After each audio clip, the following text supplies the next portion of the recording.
नमस्कार, कोल्हापुरी खाद्य संस्कृतीमध्ये मी राजश्री तुमचं स्वागत करते।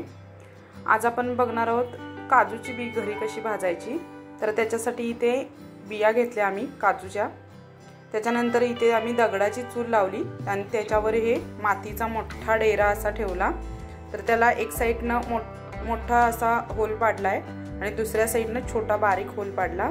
तर वरून आपल्याला याच्यामध्ये बी घालायची आहे काजूची।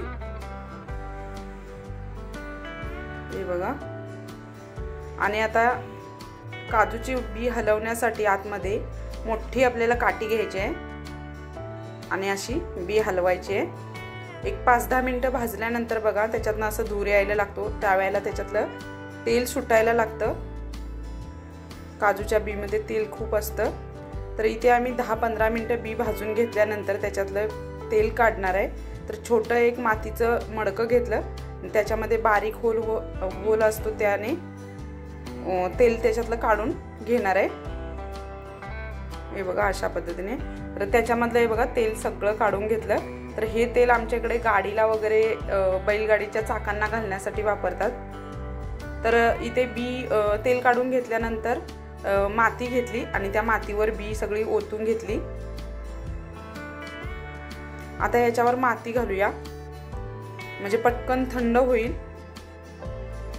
आणि त्याचा चीक सगळा निघून जाईल।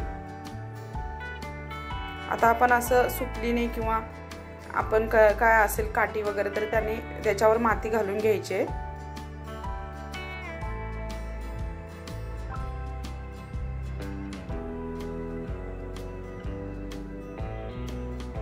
आता असं थोडं पसरून घेतल्यानंतर बी बघा अशा हाताने करायचं नाही, काहीतरी हाताला पिशवी वगैरे घातली तरी चालेल, तर चीक लागतो त्याचा हाताला आणि साल जाते हाताची।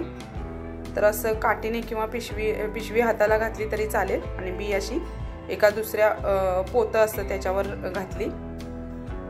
आता इथे सगळ्या बिया काढून अशा पोत्यावर घातल्या आणि पोतं पलटी करायचं आणि त्याला असं चोळून घ्यायचं, म्हणजे त्याचं माती आणि चीक असतो तो निघून जातो। तर इथे बघा सगळ्या बिया अशा चोळून घेतल्या चांगल्या आणि एका टोपलीमध्ये काढून घेतल्या। तर इथे आपल्या बी भाजून तयार झाल्या। आता आपण याच्यातल्या फोडून बघूया काजूगर आपला कसा भाजलाय ते दाखवते तुम्हाला। हे बघा,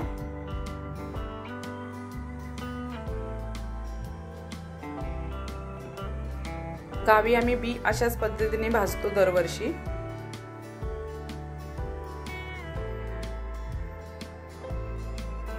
याच्यातले बिया फोडून गर काढून घेतले।